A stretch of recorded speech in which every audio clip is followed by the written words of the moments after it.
하나님께서 저희들에게 주시는 말씀은 마태복음 5장 3절에서 8절까지 말씀입니다. 그리고 히브리서 4장 12절에서 13절 말씀. 우리 3절부터 8절까지 말씀을 함께 교독해 가겠습니다. 제가 먼저 3절 읽습니다. 심령이 가난한 자는 복이 있나니 천국이 그들의 것이며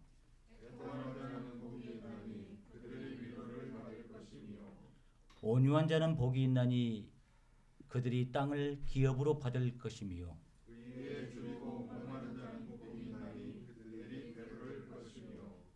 긍휼히 여기는 자는 복이 있나니 그들이 긍휼히 여김을 받을 것이며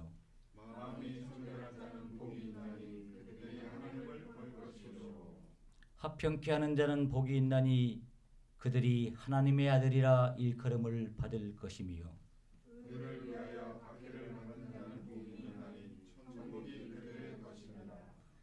나로 말미암아 너희를 욕하고 박해하고 거짓으로 너희를 거슬러 모든 악한 말을 할 때에는 너희에게 복이 있나니 기뻐하고 즐거워하라. 하늘에서 너희의 상이 큼이라. 너희 전에 있던 선지자들도 이같이 박해하였느니라. 아멘. 히브리서 4장 12절 13절 말씀 우리 함께 다 같이 읽겠습니다. 히브리서 4장 12절에서 13절.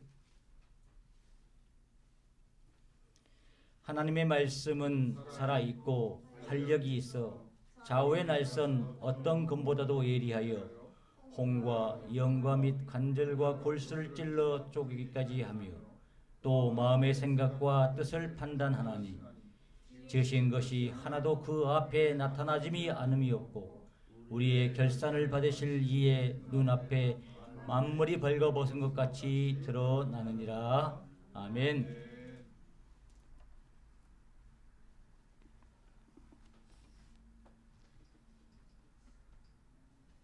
우리 하나님께서 우리에게 주시는 이 하나님의 말씀, 성경의 말씀은 하나님의 마음입니다. 우리가 하나님의 마음과 뜻을 가장 정확하게 알려면 성경을 잘 알아야 합니다.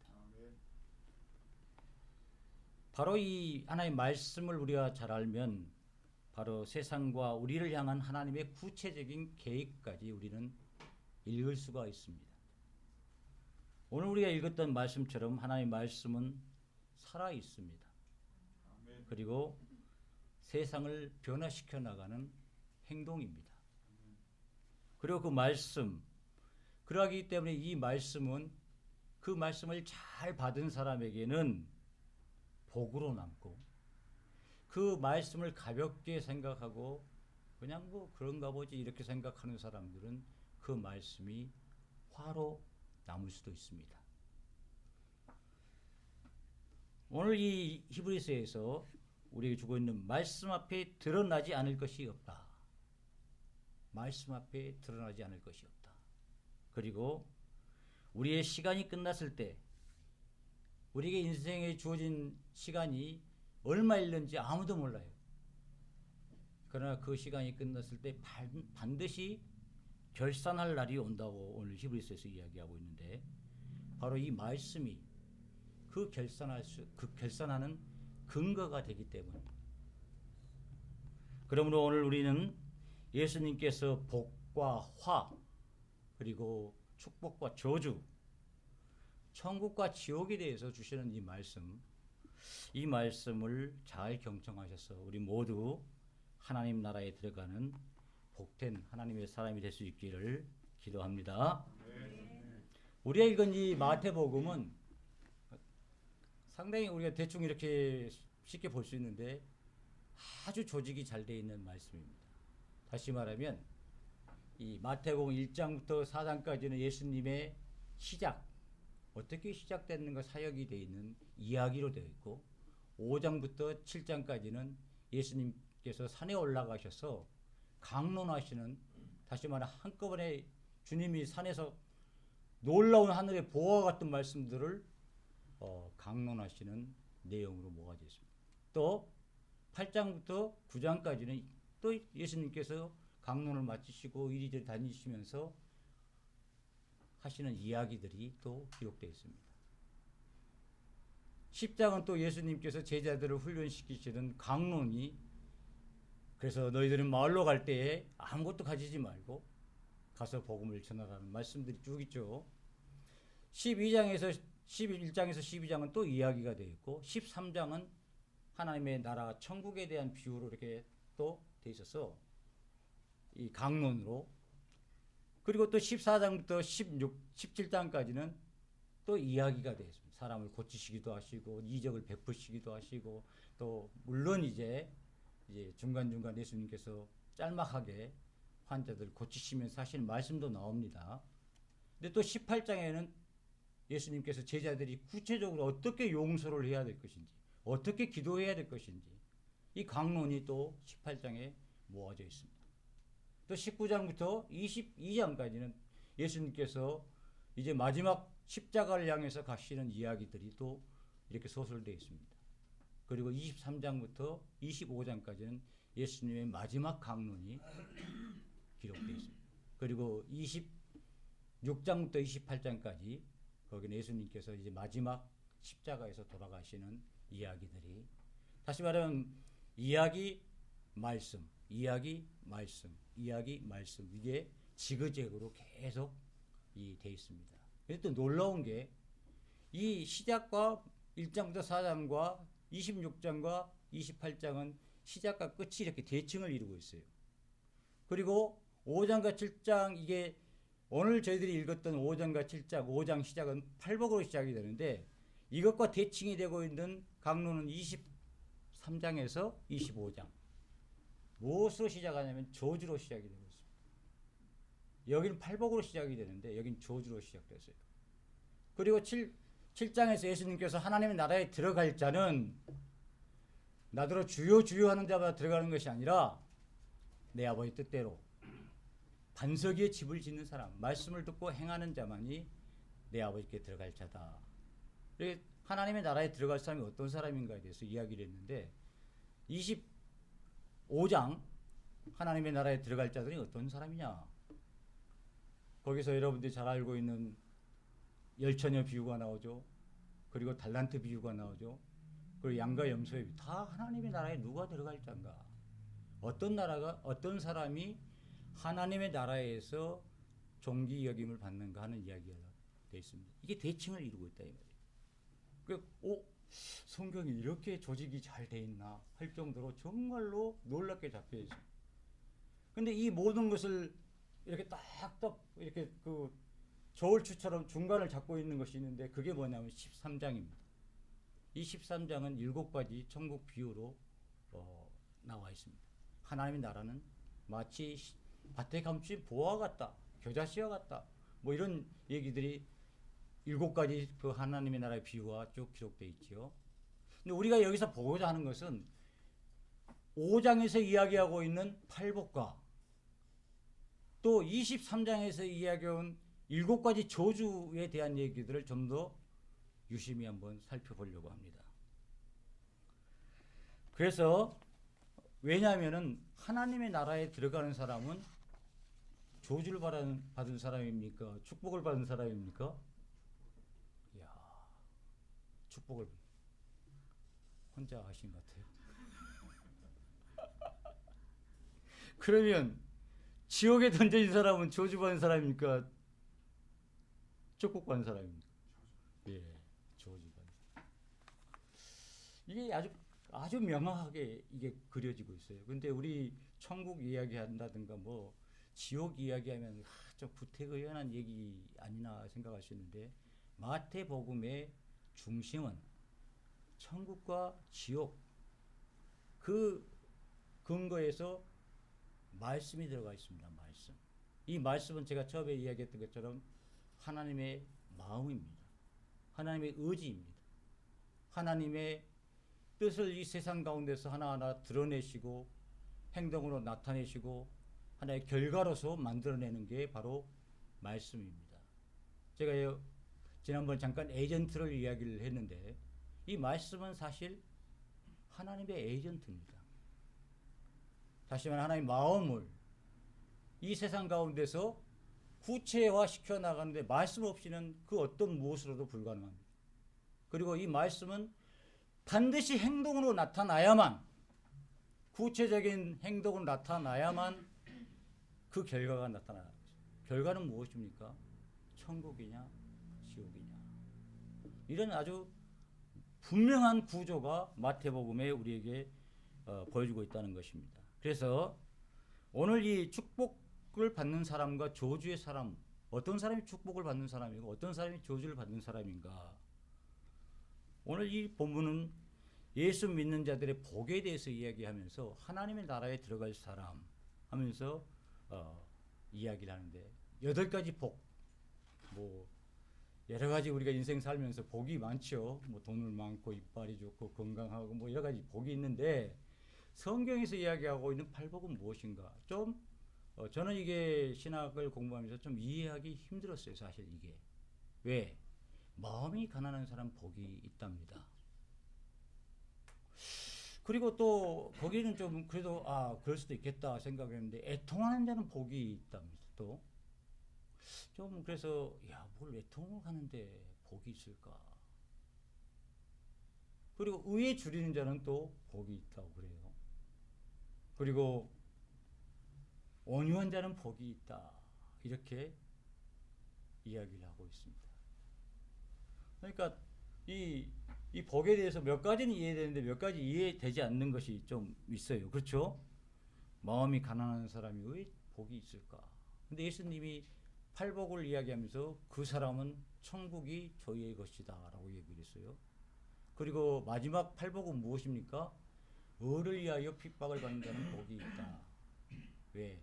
천국이 저희들의 것이기 때문이다. 의를 위하여 핍박, 박해를 받는 사람은 복이 있다. 다시 말하면은 팔복도 천국에서 시작해서 천국으로 끝나고 있어요. 다시 말하면 마태복음은 하나님의 나라를 얼마나 강조하고 있는지 모릅니다. 그리고 지옥에 또 이와 더불어 지옥에 대해서도 엄청나게 강조가 많이 되어 있습니다. 근데 지옥에 대한 이야기들을 많이 하면은 상당히 조금 사이비가 될 가능성이 많아요. 저 사람이 우리를 뭐 위협하는가 그런 생각이 들 수 있잖아요. 그렇죠? 과거 부흥사들이 그런 걸 많이 해서. 근데 이 마태복음은 지옥에 대한 얘기를 많이 하고 있습니다. 밖에 나가서 슬피 울미 있으리라. 이를 갈며 슬피 울리라. 하나님 나라 이야기가 많기 때문에, 천국에 대한 이야기가 많기 때문에 그 반대로 지옥에 대한 얘기도 많은 거예요. 근데 오늘날 지옥에 대한 설교들을 많이 하진 않은 것 같아요. 그렇죠? 그리고 천국에 대한 얘기. 만약 어떤 교회에서 지옥 얘기만 계속 한다고 생각해 보십시오. 그럼 지옥 갑니다. 지옥 가요? 지옥 갑니다. 그럼 누가 오겠어요, 교회에? 안 오죠. 그렇죠? 지옥 간다는데 그 자꾸 위협하는데 저 목사가 그냥 그렇게 생각할 수 있다 이 말입니다. 근데 사실 이 지옥에 대한 얘기가 많이 있어요. 그래서 이런 그 복을 우리가 쭉 보면 이 8가지 복들, 온유한 사람, 그리고 의에 줄이는 사람, 긍휼히 여기는 사람, 화평케 하는 사람, 이 모든 사람 복이 있다. 이게 말씀으로 우리에게 주어진 거예요. 사실 여기에 주어진 팔복 안에 있는 말씀만 내 평생을 가지고 묵상하면서 살아간다면 그 사람의 인품과 그 사람의 인격과 그 사람의 신앙은 성자가 돼 있을 수도 있습니다. 근데 가볍게 생각하고 넘어가요. 그리고 놀랍게도 이게 무슨 별로 그냥 스쳐 지나간 이야기 정도로 합니다. 그래서 저는 이제 좀 묘한 취미가 있어서 예수님께서 팔복을 이야기를 했는데 이걸 거꾸로 하면 어떻게 될까? 이런 생각해 본 적 있습니까? 팔복을 거꾸로. 이제 말을 다 바꿔보는 거예요. 팔복을. 예를 들어서 마음이 약한 것으로 부유한 자는 화가 있나니 지옥이 저희의 것이며. 그럴듯하지 않습니까? 사람을 농락하고 희덕거리는 자는 화가 있나니 저희가 괴롭힘을 받을 것이요. 강팍하고 독선적인 자는 화가 있나니 허물을 기업으로 받을 것이며. 불의에 줄이는 자는 화가 있나니 저희가 배고플 것이요. 악한 자를 학대하고 모욕을 주는 자는 화가 있나니 저희가 학대와 모멸을 받을 것이요. 마음이 불결한 자는 화가 있나니 저희가 사탄의 세계를 볼 것이요. 불화를 만드는 자는 화가 있나니 저희가 사탄의 아들이라 일컬음을 받을 것이며, 불의를 조장하며 불의를 즐기는 자는 화가 있나니 지옥이 저희들의 것입니다. 이게 지금 예수님이 말씀하셨던 팔복을 거꾸로 말을 바꿔서 하게 되면 이렇게 되게 되어 있습니다. 다시 말하면 지옥에서 시작해서 지옥으로 가게 돼 있다 이 말입니다. 말씀을 잘 아는 것 같은데, 그리고 말씀을 잘 풀어내는 것 같은데, 어떤 사람은 그 인생이 지옥에서 지옥으로 그 인생을 다 사용하고 허비하고 가는 사람들이 있습니다. 그런 사람들이 적은 것도 아니고 상당히 많이 있어요. 이게 참 문제입니다. 말씀도 잘 풀어내고 메시지도 아주 강력하게 나가고 사람들도 엄청나게 모이는데, 제가 하나님이 아니니까 감히 단언할 수는 없지만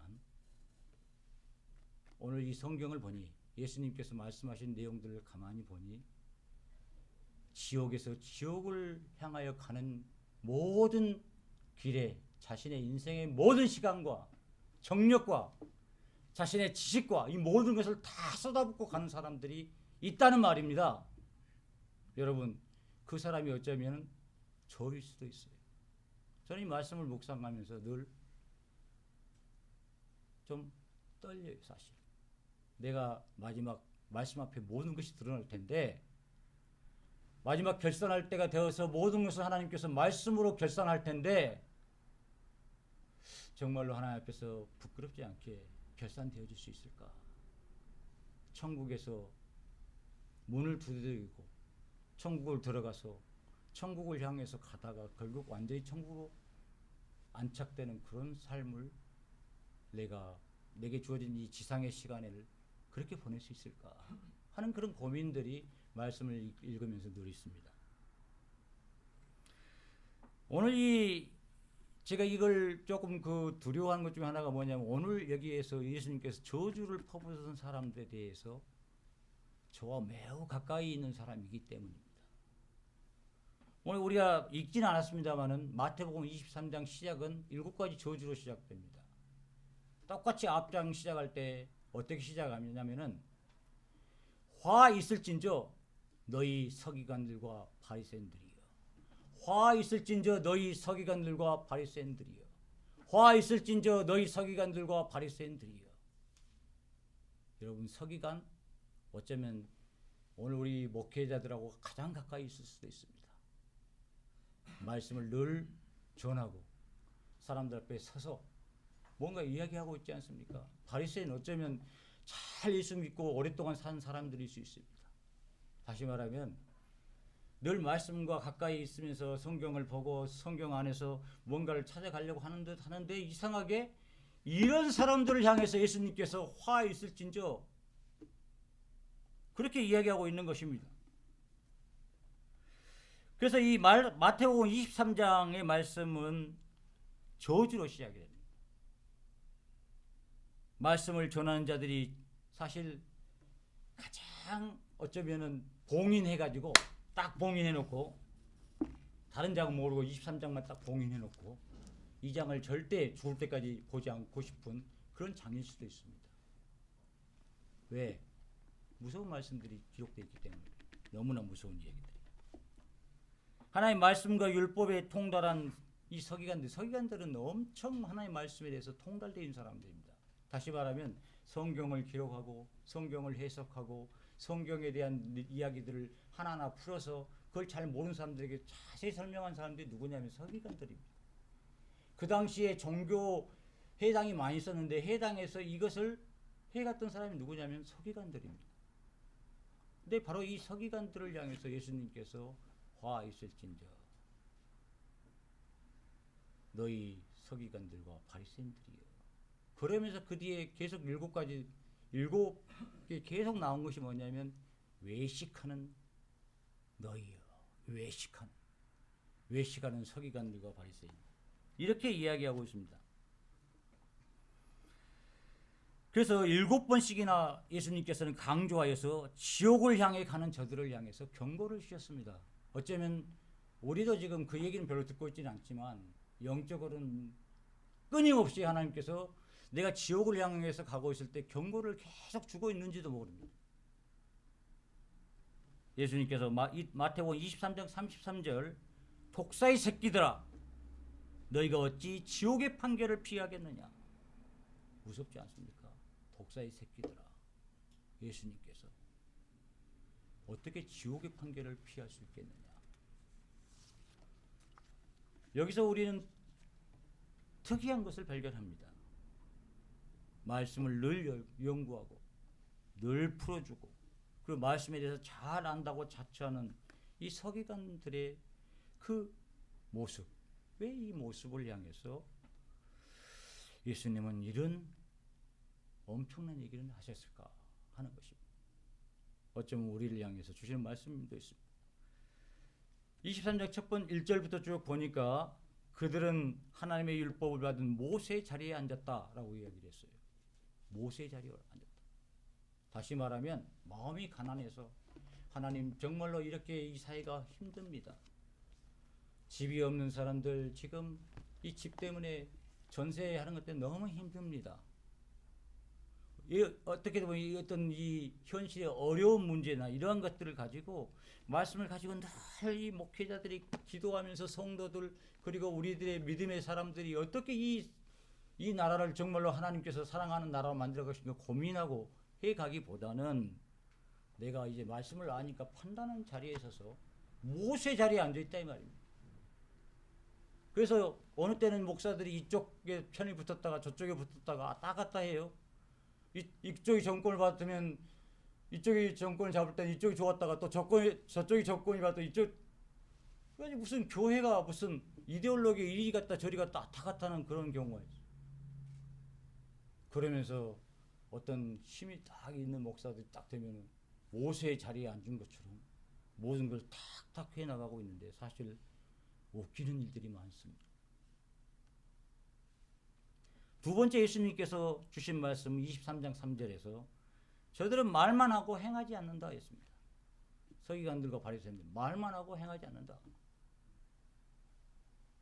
그리고 4절에서 23장 4절에서 무거운 짐을 사람들에게 지우되 자기들은 한 손가락도 움직이지 않는다. 예수님이 하신 말씀 그대로 옮겨놓은 겁니다. 네 번째로 그들은 모든 행위를 사람에게 보이고자 행사를 잘한다 했어요. 오늘 한국교회 얼마나 행사 잘합니까? 찬양 인도하는 사람들 보면 뭔가 뜨거운 것 같은데 그리고 뭔가 좀 이벤트를 잘하는 연예인 같기도 하고 무슨 가수 같기도 하고 그러지 않습니까? 그 사람들이 많이 모이니까 사람의 돈을 막 주고라도 그런 사람들 불러다가 그 지금 그 헌금 가지고 그렇게 하고 있어요. 행사를 잘한다 했어요. 그리고 마지막으로 그들은 다섯 번째로 6절에서 높은 자리에 앉으려고 술수를 부린다. 높은 자리에 앉으려고.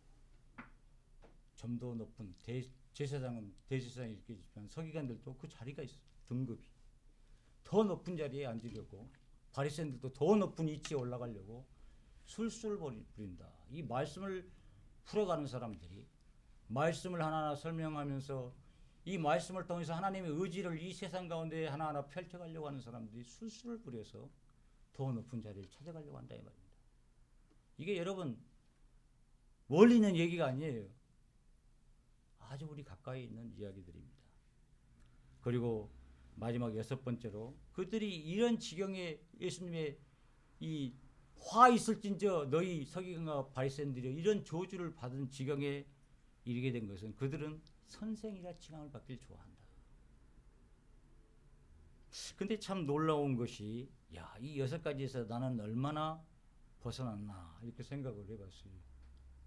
얼마나 여러분 벗어났을 것 같습니까? 저는 가만히 보니까 몇 개는 저하고는 별 상관이 없는 것이 있어서 벗어났어요. 높은 자리라든 그런 거 저하고 별로 인생을 그런 자리에 가본 적이 없기 때문에 상관이 없구나 이 생각에서 벗어났는데 상당한 것들이 저 조금 맞물려 있는 것을 보았습니다. 바로 이런 현상들 때문에 말씀에 통달했지만 말씀을 분석하고 정확하게 이해하고 그 말씀이 무엇인지를 설명하고 설교하고 그런 일들을 잘 했지만 예수님께서는 화 있을진저 너희들이 한 사람 멸줄 다니면서 엄청나게 다니면서 한 사람을 전도해놓고 너희보다 더 10배나 악한 지옥의 자식을 만드는도다. 놀라운 일 아닙니까? 예수님이 주셨던 말씀들이. 이러한 현상들 여러분 우리 주변에서 쉽게 볼 수 있습니다. 성공주의, 만몸주의, 교회의 사유화. 하나님의 교회가 사적인 누구누구의 것이 되버리면 되겠습니까? 목사의 교회, 장로의 교회, 이게 무슨 말입니까? 하나님의 교회가. 근데 이게 지금 우스럽게 그렇게 돼가고 있단 말입니다. 이런 것들 때문에 주님이 주고 있는 말씀, 이건 2000년 전에도 그런 일이 있었어요. 그때 세상에. 오늘 우리가 살고 있는 지금 이 시대에도 그 일이 있다 이 말이에요. 얼마나 부끄러운 일입니까? 오늘날 한국교회 강단에서는 말씀들이 폭포수처럼 매주 막 쏟아져 나오고 있습니다. 그 말씀대로 산다면은 제 생각에 우리 한국교회 모든 믿음의 사람들은 지옥의 판결을 피할 수 있을 것 같습니다. 그런데 이상하게 전도의 문이 막혀버렸습니다. 지금 청년들이 있는 교회가 별로 없습니다. 주일학교가 망해가고 있습니다. 교회가 손가락질 당하고 있습니다. 교회 포비아라는 이름까지 나오고 있습니다. 제가 이 설교자 중에 좀 존경하는 목사님 한 분이 옥하는 목사님이십니다. 우리 교단은 아닌데 그분의 말씀과 메시지 그리고 그분의 어떤 그 하나님 앞에서의 정직함, 목사로서는 최소한 저 정도의 이 영적 민감함을 가지고 있어야 된다. 저는 그렇게 생각하면서 그분 설교를 늘 들었어요. 근데 그분이 하여간 돌아가시기 얼마 전에 설교하면서 그 수많은 그 성도들을 향해서 했던 설교가 하나 올라와서 그걸 보면서 듣게 됐는데 이분이 그 아주 기쁜 절규와 같은 하나의 메시지를 던지면서 이 많은 성도들 가운데 이 수많은 성도들 가운데 몇 명이 하나님의 나라에 들어갈 수 있을지 목사로서 너무 부끄럽다. 내가 지금까지 무슨 목회를 이렇게 했는지 모르겠다. 그런 얘기를 가만히 들으면서 정말 어떻게 봤을 때는 좀 마음이 울컥했어요. 야, 이거 정말로 잘못했다가는 지옥의 자식들만 만들어 가지고 갈 수도 있겠다.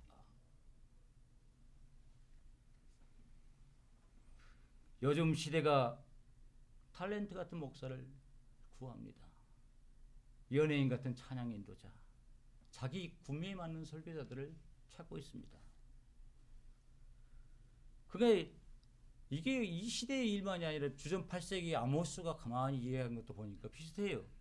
그래서 아모스는 이야기하기를 물이 없어서 가람이 아니요 양식이 없어서 주림이 아니요 여호와의 참 말씀, 하나님의 마음을 담고 있는 그 말씀을 듣지 못한 기갈이다 라는 얘기를 했습니다. 얼마나 그 당시 풍요로웠습니까? 얼마나 먹을 것도 많고 얼마나 많은 사람들이 회당에 모여서 여호와께 제사를 드리고 살찐 송아지와 암소들을 하나님께 올려드렸습니까? 그런데 아모스는 그 얘기를 하고 있는 거예요. 말씀을 듣지 못한 기갈이 지금 곳곳에 있다. 하나님의 마음을 아는 그 말씀들을 듣지 못하고 있다는 것이죠. 참으로 이러한 것은 주님이 오실 때까지 아마 계속되지 않겠나 생각을 합니다. 그러하기 때문에 우리가 영적인 민감함을 가지고 늘 말씀 앞에 우리 자신을 열어놓고 그 말씀의 거울 앞에서 우리 모습을 비춰보아야 될 것 같습니다. 여러분, 말씀은 복입니다. 말씀은 하나님의 나라의 다스림으로 이끄는 우리를 향한 하나님의 능력입니다.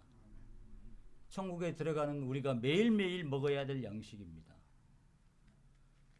그래서 여러분, 이런 예수님의 저주 말고 축복으로 들어갈 수 있는 그 길이 무엇이겠습니까? 오늘 보니까 첫째로 먼저 마음이 가난한 자가 되라. 마음이 가난하다는 것은 이 하나님의 말씀이 내 안에서 활동할 수 있는 영적 공간을 가지고 있어야 된다는 것입니다. 그런데 오늘 하나님 말씀이 우리 안에서 활동할 수 있는 공간이 없어요.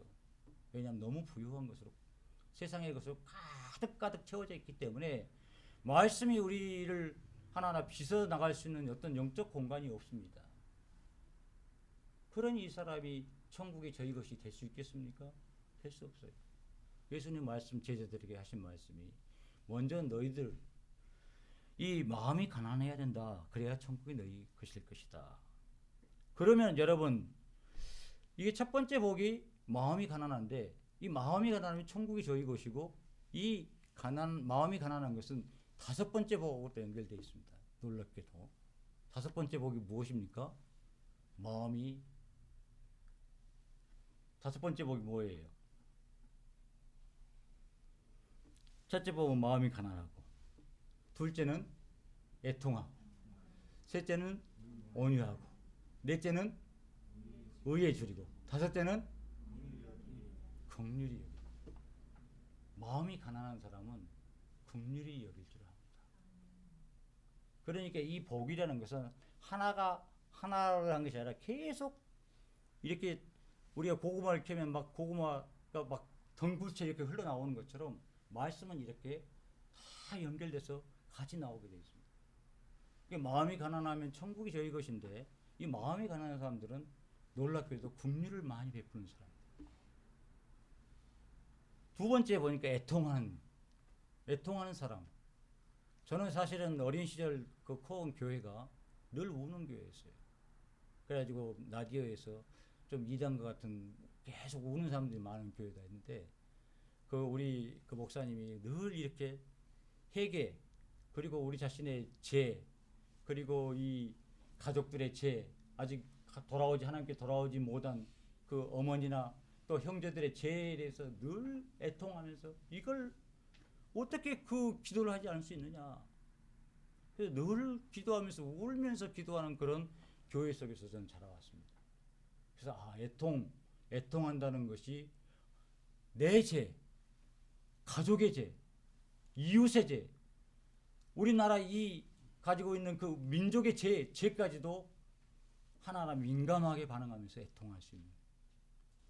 그러면 위로를 받게 되는데, 애통하는 사람은 여러분 늘 기도하면서 애통하면은 무엇을 경험할 수 있습니까? 여섯 번째 복이 무엇입니까? 청결한. 마음이 애통하면 여러분 기도할 때 죄를 막 다 토해내고 애통하면서 기도해 보십시오. 그러면은 내가 얼마나, 나도 내가 스스로 이렇게 느껴지는 거예요. 내 안에 이야, 뭐 청결한 기운이 막 나한테 들어오는 애통. 저희들이 이제 새벽 기도를 학교 다닐 때 쭉 하다 아침에 막 기도하면 주로 회개하는 기도들이 많이 있잖아요. 회개하고 딱 나오면은 새벽에 끝나고 그 교정을 걸어 나오면 꼭 걷는 것이 구름 위를 걷는 것처럼 아주 홀가분한 그런 마음들이 있었습니다. 우리가 애통하면서 하나님 앞에 주님, 참 애통할 것 지금 별로 없는데 애통을 막 하게 되면 영적 민감함이 있는 사람만 애통할 수가 있어요. 그 다음에 세 번째, 온유한 사람. 온유한 사람은 땅을 기업으로 받을 것이다. 근데 온유한 사람은 자연스럽게 일곱 번째 복하고 또 연결되어 있어요. 어떻게, 무엇을 할 수 있습니까? 화평을 만들 수 있어요. 여러분, 강팍한 사람이 화평을 만들었다는 얘기를 저는 태어나서 한 번도 못 들어보이면, 그런 사람 들어본 적 있습니까? 그래서 어떤 분이 그 이야기를 하시면서 강팍과 이 온유에 대해서 이야기를 하는데, 예를 들어서 어떤 강팍이라는 것은 그냥 스스로 강팍한 거죠. 어떤 사람이 화를 그냥 막 쏟아대면서 비난과 조롱과 막 엄청난 그 말의 화살을 쏘아대든다 말이에요. 어떤 사람한테. 강팍한 사람 가슴에는 그게 꽉 박혀가지고 이 사람이 죽을 때까지 그래 니 나 그렇게 했지 한번 보자. 어떻게든지 내가 보복해 주마. 이를 갈면서 이 사람을 어떻게든지 하여간 넘어뜨릴 수 있는 길을 찾아가. 강팍한 사람은. 근데 온유한 사람은 똑같이 그런 화살을 그 사람의 가슴을 향해서 쐈어요. 근데 그 가슴이 강팍한 사람은 팍 박혀져 가지고 이게 뽑히지도 않고 남는데, 온유한 사람은 그 가슴이 마치 공기와 같아서 화살이 지나가려고 박힐 줄 알았더니 계속 지나가는 거예요. 또 지나가 계속. 그래서 계속 그 뭔가 마음을 향해서 박아야 될 거 아니겠습니까? 이제 이게 화살이 갔으니까. 그 온유한 사람에게는 박히지가 않아요. 좀 그런 경지에까지 좀 이르렀으면 좋겠어요. 다른 사람이 막 이야기하면 박히지. 그래 막 해라. 온유란 것이 뭐냐? 그와 같은 것이다라고 이야기를 했어요. 그런 사람이 무엇을 만들어내느냐? 화평을 만들어냅니다. 평화, 이 평화를 만드는 사람들이 그냥 말로 하는 것이 아닙니다. 그 심정이, 그 영혼이 온유해야 됩니다. 그 네 번째는 의에 줄이고, 다시 말 하나님 올바름. 내가 의에 줄인다는 것은 무엇을 말하겠습니까, 여러분? 내가 의에 줄인다는 것. 오름. 그러면 배부를 것이라고 했어요. 그리고 우리가 마지막 천국이 저희 것이라는 팔복은 무엇입니까? 의에 줄인 사람은 의를 위하여 핍박을 받을 수가 있습니다. 의를 위하여 박해를 받는 것도 할렐루야 하면서 받고 나갈 수 있어요. 그런 사람에게 천국이 저희의 것이다. 이렇게 지금 이 마태복음 8복은 이렇게 연결이 되어 있습니다. 우리가 여러분 하나님의 의를 갈망해야 합니다. 우리는 스스로 의로워질 수가 없습니다. 그리스도의 십자가의 의가 우리의 의가 되도록 우리가 참 믿음을 가진 자들이 되어야 되는 겁니다. 믿음은 우리를 의롭게 만듭니다. 믿음은 의를 향해서 우리가 나갈 수 있도록 하나의 문을 열어주는 것입니다. 그런데 놀랍게도 이 믿음을 우리가 가지고 잘해야 되는데, 믿음을 그냥 이름만 가지고 사는 사람이 있어요. 이름만, 믿음을. 그러니까 예수님이 이런 사람을 향해서 가끔 한 말이 있어요. 무슨 말을 했었습니까? 잘 모르시죠? 이름만 갖고 믿는 척하는 사람들. 그리고 믿음은 있는 것 같은데 그런 사람한테 예수님이 무슨 말을 제자들한테 한 번 한 적이 있었어요. 풍랑이 일었습니다. 막 물이 쳤어요. 그래서 배를 막 흔들어내면서 그들이 죽게 되었습니다. 그때 그들이 예수님을 깨웠습니다. 예수님 일어나십시오. 우리를 살려주십시오. 지금 우리가 죽게 되었습니다. 예수님 우리를 살려주세요. 주무시지 마시고 막 깨웠어요. 그랬더니 예수님께서 풍랑을 꾸짖으셨어요. 잔잔하라. 그리고 나서 제자들에게 말씀하셨습니다. 뭐라고 했습니까? 믿음이 적은 자들아, 너희 믿음이 어디 있느냐? 우리 이 믿음, 의와 믿음, 이것은 늘 그냥 이렇게 믿는 것이 아니라 행동하는 거예요. 행동. 주님이 여기서 주신 제자들에게 주셨던 말씀은 뭐냐면, 너희 믿음이 지금 활동해야 될 그 시간에, 이 힘든 환경 가장 필요해야 될, 네 그 믿음이 가장 필요할 그 시간에 너의 믿음 다 어디 가버렸냐 이거예요. 어디에 사용하려고 믿음을 가지고 있냐 이거예요. 지금 그 타이밍에 정말로 믿음이 있어야 될 그 자리에 믿음이 없는 거예요. 여러분 우리가 하나님의 보좌 앞으로 언젠가 가게 될 것입니다. 근데 거기에 믿음이 없어가지고 의의 옷을 입지 못하고 밖에 나가서 슬피 울는 그런 상황이 되어서 되겠습니까? 안 되겠습니까? 안 돼요. 그래서 우리가 이 말씀을 우리가 볼 때 이걸 그냥 그런 말인가 보다 이런 식으로 보아서는 안 됩니다. 이 말씀이 정말로 생명의 양식이고 내 영혼이 하나님의 나라를 향해서 가는 끊임없이 내 영혼을 향해 주시는 하나님의 매뉴얼이다. 우리가 행동해야 될 모든 것을 가르쳐 주신 매뉴얼이라고 생각하면서 받아야 합니다. 말씀을 정리하겠습니다. 예수님께서 가르치는 것과 반대로 행동하는 자들은 오늘 예수님께서 선포하시는 이 복과 정반대되는 화를 경험하게 될 것입니다. 이게 성경이 가르쳐주고 있는 내용. 그래서 예수님께서는 마태복음 23장에 선포하시기를 화 있을진저 너희 예시가는 서기관들과 바리새인들이여 7번씩이나 반복하여서 그들에게 이렇게 살아서 너희는 저주받은 사람들이 된다라는 것을 각인시키시고 계셨습니다. 인기를 찾아서 편리를 찾아서 가다가 제자들은 때로는 사탄아 물러가라 이런 소리를 듣기도 했습니다. 예수님께. 늘 자신을 돌아보면서 반성하면서 말씀을 받아들인다는 것이 무엇인지, 내가 말씀대로 산다는 것이 무엇인지, 말씀이 내 안에서 나와 더불어 함께 나간다는 것이 무엇인지, 예배 드릴 때만 말씀이 필요하고 내 삶의 실생활에서는 말씀이 저 멀리 가 있는 그런 말씀이신지 무엇인지, 이것을 우리가 늘 분간해야 하는 거예요. 왜냐하면 말씀은 예배 시간에 가장 필요할 수 있겠지만 우리가 살고 있는 풍랑이 있는 이 세상, 우리의 요람조차 막 흔들리는 그 죽음 그 지경에 있는 그 현장에서도 말씀은 필요하기 때문입니다.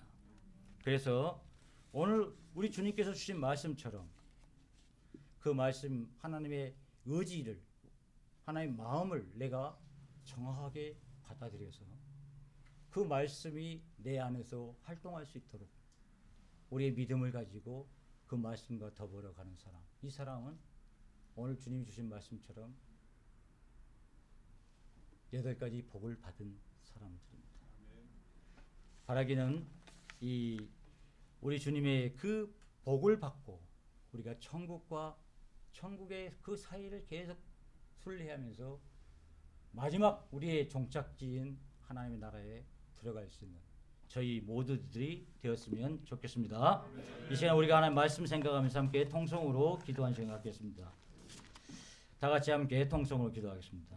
사랑이 많으신 하나님 아버지, 오늘